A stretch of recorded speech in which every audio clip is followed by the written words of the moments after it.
많은 분들이 잘 몰라서 그냥 넘긴다 라고 하는 어떤 소득공제나 세액공제 팁이 있다면 또 추가로 어떤 게 있을까요? 직장인들이 가장 많이 공제를 받으시는 게 신용카드인데 이 신용카드도 또 팁이 있어요. 소득공제 200만 원이 추가로 적용이 되세요. 아, 요거 꼭 챙겨봐야 되겠네요, 진짜.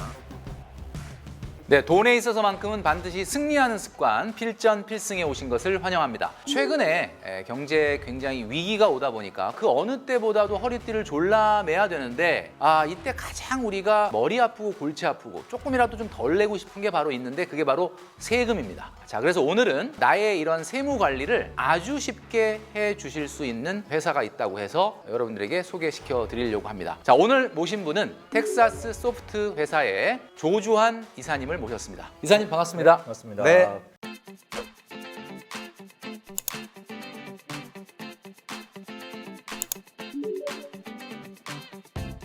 최근의 트렌드를 보면 MZ세대들의 관심이 무소비, 무지출, 절세 이런 걸로 옮겨가고 있는데 사람들이 잘 모르는 세액공제 팁 혹시 이사님이 그런 거 좀 알려주실 수 있을까요? 제가 오늘 이 영상에서 꼭 영상을 보시는 분들이 이해하셨으면 되는 단어가 몇 가지 있는데 그게 소득공제랑 세액공제입니다. 네, 맨날 들어도 헷갈려요. 단어가 확실히 다르잖아요. 그렇죠. 소득공제, 소득공제, 세액공제. 공제. 소득공제는 내 소득에서 그만큼만 빼준다는 개념이에요. 48만 원을 소득공제 해준다는 거는 내가 번 소득에서 48만 원 안 번 걸로 해주겠다. 네, 소득에서 이런 제해주겠다. 얘기죠. 그래서 그 제하고 제하면 과세 표준이라는 숫자가 나오는데 그 과세 표준이 중요한 게 거기에 세율을 곱하게 곱하는 되거든요. 거죠. 그래서 세율을 곱하면 산출세액이 나오고 그 산출세액에서 빼주는 게 세액공제. 지금 벌써 이 용어만 들어도 머리가 확 아픕니다. 자, 그러니까 어쨌든 48만 원 소득공제를 받을래, 48만 원 세액공제를 받을래, 그러면 48만 원 세액공제가 유리한 거일 수는 있겠네요. 왜냐하면 48만 원 소득공제가 세율로 봤을 때 48만 원 이상의 세금이 환급되는 경우는 없으니까. 없죠. 무조건 네. 낮죠. 그거보다. 네. 직장인분들 같은 경우는 원천 징수 세율이라고 세 가지 중에 하나 선택을 하실 수가 있어요. 원청 징수 징수 세율. 네, 그래서 보통은 100%로 회사들이 보통 원천 징수를 하는데 네. 80%, 120%도 선택을 하실 수가 있어요. 본인이? 네. 그래요? 그러면 그거를 내가 미리 조금 더 원천 징수세율을 높이겠다 그럼 회사에 얘기하면 네, 됩니까? 회사 급여 담당자한테 말씀을 그렇군요. 하시면 나는 120% 떼고 싶다라고 하면은 실수령액이 그만큼 조금 주실 조금 거예요. 주는 거죠. 하지만 연말 정산 때 거의 돌려받으세요. 보너스 받듯이. 네, 그래서 이거를 잘 알고 쓰시는 이제 비자금을 조성하시는 이걸로? 네. 이사님이 혹시 그렇게 하시는 건 네, 아니고? 저도 좀. 네.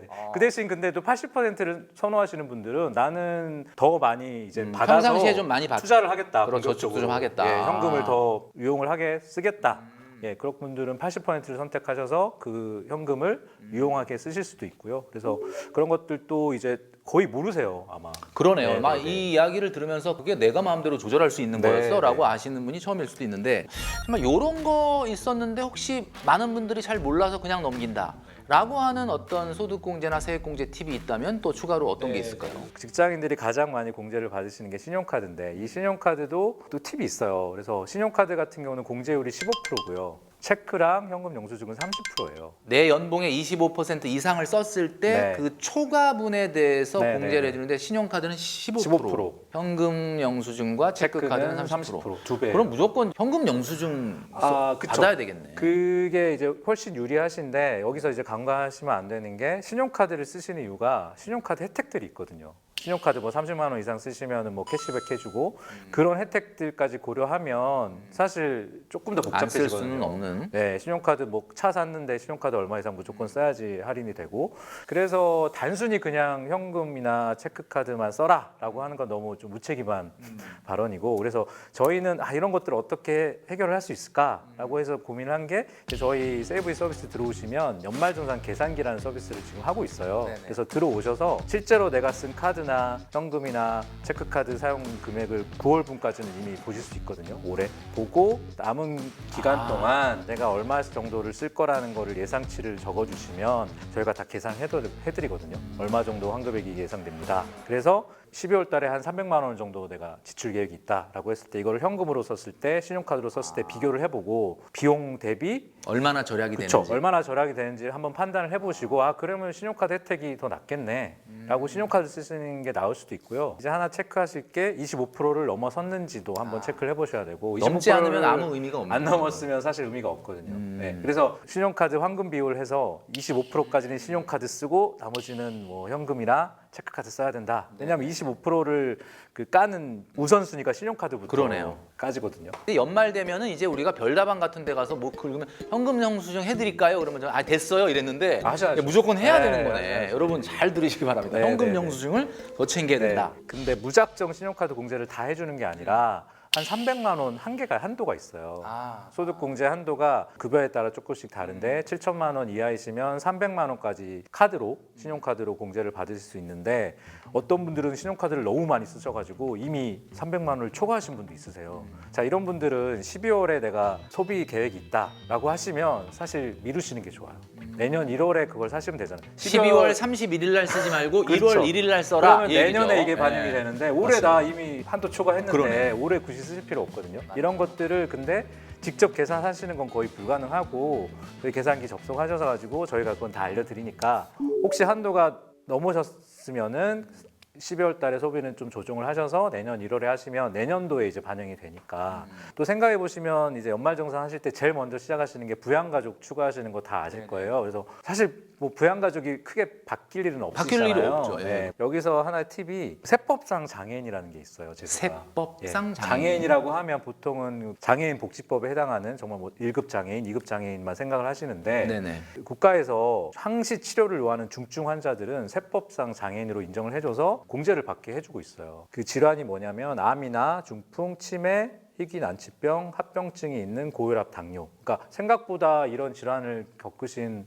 분들이 꽤 많으시거든요. 특히 부모님이나 부양가족 중에. 아 그럼 부모님 중에 혹시 암 치료 네, 중이거나 받고, 이러면 그분들이 세법상 장애인으로 등록이 된다? 네, 무조건 되는 건 아니고 치료받는 병원에 이제 장애인 증명서를 발급을 받으셔야 돼요. 근데 내 부양가족 중에 이런 질병을 가지고 계신 분이 있다면 지금 병원에 한번 문의를 해보시면 발급이 가능하면 바로 장애인 등록이 가능하거든요. 그러면은 소득공제 200만 원이 추가로 적용이 되세요. 200만 원이면 엄청 큰 200만 금액이거든요. 원이면 굉장히 큰 네, 거죠. 기본 공제가 150만 원인데 요거 꼭 챙겨봐야 되겠네요, 네, 진짜. 물론 없으시면 또 좋겠지만 네, 없는 게 있으시면 좋겠지만 그래도 네. 네. 있어야 된다는 게 아니라 네. 있으시면 그런 걸 좀 챙겨볼 필요가 있겠다. 챙겨보시면 좋을 것 같고요. 좀 침체되는 소비와 경제의 상황에서 연말정산이 조금 달라져야 될 뭔가 다른 어떤 팁이 있다면 어떤 게 있을 수 있을까요? 이렇게 소득 공제로 최대한 소득을 낮춰서 이제 세율을 계산을 하면 아까 말씀드린 산출세액이라는 게 나오고 거기서 이제 세액 공제를 많이 받아서 세금을 이제 직접적으로 줄여야 되는데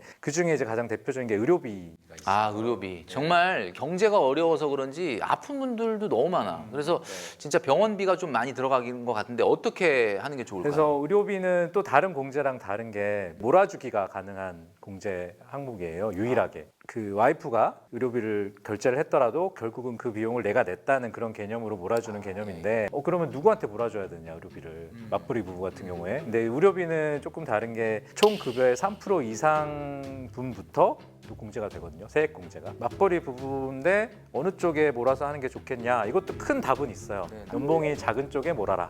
아, 예, 이건 최소 사용 비용 한도가 있기 때문에 연봉이 낮을수록 그 커트라인이 낮아지잖아요. 그러네요. 총 급여의 3%라는 게 연봉 5천만 원인 분과 7천만 원의 커트라인이 150만 원과 210만 원 차이가 있기 때문에 150만 원 쪽에 커트라인을 넘기 위해서는 오히려 소득 낮은 분이 좀 유리할 수도 그렇죠. 있다. 큰 답은 그거고 이것도 근데 좀 더 자세히 들어가면 무조건 낮은 쪽에 보는 게 정답이 아닐 수 있어요. 공제 금액이 커져야 되니까. 네, 그래서 이런 부분들은 계산기를 통해 가지고 한번 시뮬레이션 해보시면 결정을 하시면 되니까요. 이사님 이야기 들으면서 느끼는 게 우리가 정말로 써야 될 돈을 안 쓰는 것도 정말 중요하고 짠테크에서 가장 기본인데 이 세금만 정말 똘똘하게 잘 우리가 관리해도 나가지 않아야 될 돈을 맞습니다. 안 나가게 할 수 있다라는 생각이 드는데 매년 연말 정산을 하다 보면 느끼는 것이 뭐가 계속 바뀐다라는 느낌을 많이 받거든요. 이제 올해 2022년도 이제 2달밖에 안 남았는데 올해 연말 정산 어떤 것들이 것들이 좀 달라집니까? 네, 근데 사실 올해는 다행히도 크게 달라지는 건 별로 없어요. 크게 달라지는 건 작년에 없고. 엄청 많이 바뀌었었는데 작년 예. 같은 경우에 코로나 때문에 정부가 이제 뭔가 좀 더 감면 혜택을 많이 줘야겠다라고 해서 월별로 신용카드 사용액에 따라서 공제율이 다르고 엄청 복잡해졌었거든요. 근데 올해는 사실 그런 것들은 없고 그 하반기에 올해 7월부터 12월까지 6개월 동안 쓰신 대중교통에 대한 소득 공제율이 2배로 올라갔어요. 7월부터 12월까지 사용한 그 네. 분에 대해서. 그렇죠. 원래는 40%가 이제 소득 공제가 됐었는데 80%로 인상이 됐습니다. 80%요? 그러면 내가 여태까지 대중교통을 이용했던 금액의 거의 80%를 그냥 소득 공제해 준다. 그러니까 올해 7월부터 12월까지 예를 들면 뭐 한 달에 10만 원 정도 대중교통을 쓰셨다 그러면 60만 원을 쓰신 거잖아요. 네네. 그러면 48만 원이 소득 공제에 적용이 되는 거죠. 그 세제 개편안을 보통 7월에 정부가 발표를 하는데요. 네. 거기서 이제 가장 이슈가 되는 게 과세 표준의 기준을 약간 상향하겠다라고 발표를 했어요. 기존에는 가장 낮은 세율 구간이 1,200만 원 기준이었거든요. 그렇죠. 1,200만 원까지는 6% 세율이 적용이 됩니다. 근데 그거를 1,400으로 올리겠다.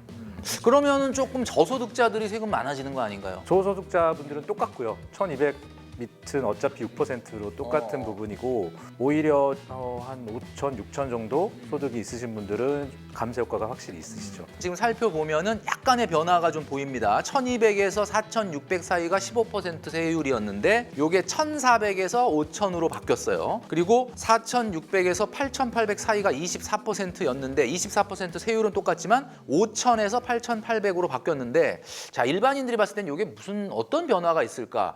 요 정도의 차이면 어느 구간에 있는 분들이 조금 더 세금이 절약되는 걸까? 이게 약간 궁금한데. 그래서 이제 과세 표준을 조금 이해를 하시면 연봉 있잖아요. 네. 연봉에서 한 2천만 원 정도 2천만 원. 빠진 게 과세 표준이라고 생각하시면 돼요. 2천에서 3천 실제로 뭐 사이인데 공제 빼고 나면. 예, 소득 공제 빼고 기본적으로 공제해 주는 네, 게 예, 있거든요. 그거를 한 2천만 원 뭐 안팎인데 소득이 높을수록 조금 더 커지고요. 이번에 혜택을 받는 구간이 과세 표준 5천 구간이기 때문에 네.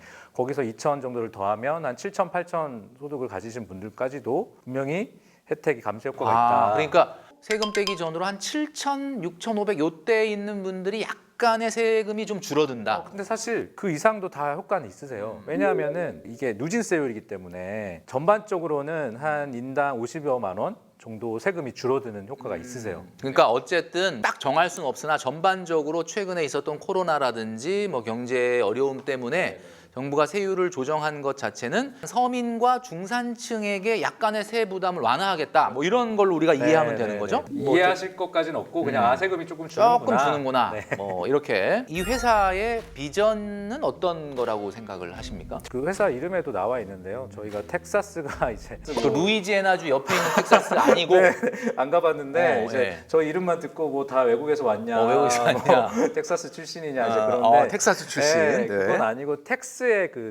서비스 개념의 세금 서비스를 표방을 하고 있고요. 제가 이제 느끼기에 저도 직장 생활을 한 15년, 16년 했는데 그때마다 느낀 게 세금을 해마다 내고 내와 되게 밀접한 비용이 나가는 일인데 불구하고 제가 너무 모르는 거예요. 그리고 연말정산 할 때마다 이게 제대로 된 게 맞나는 의문을 항상 들었었는데 판별할 능력도 안 되고요. 그래서 근데 또 아까 말씀드렸듯이 종합소득세 같은 경우도 저도 이제 기타 소득이 있어서 신고를 하려고 하니까 뭘 어떻게 해야 될지도 모르겠고 그래서 세금이 너무 어려운데 이걸 좀 더 쉽게 할 수 있지 않을까?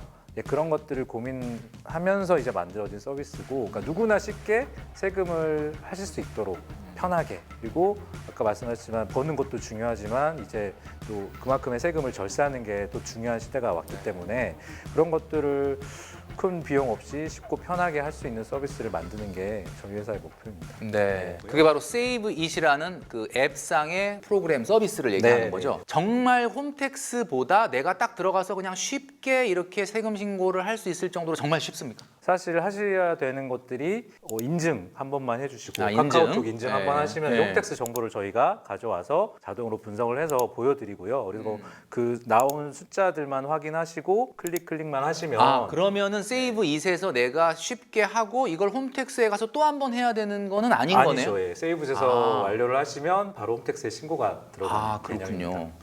최근에 이런 분위기와 관련해서 세금과 관련된 그 IT 기반으로 한 웹 서비스 이런 것들이 트렌드들이 많이 생겨나고 있고 또 실제로 여러분들이 활용하실 수 있는 부분이 많다라는 트렌드를 소개해 드렸습니다. 자, 돈에 있어서만큼은 반드시 승리하는 습관, 필전, 필승. 오늘 트렌드는 여기까지 말씀드리고요. 다음 시간에 더 좋은 내용으로 찾아뵙도록 하겠습니다.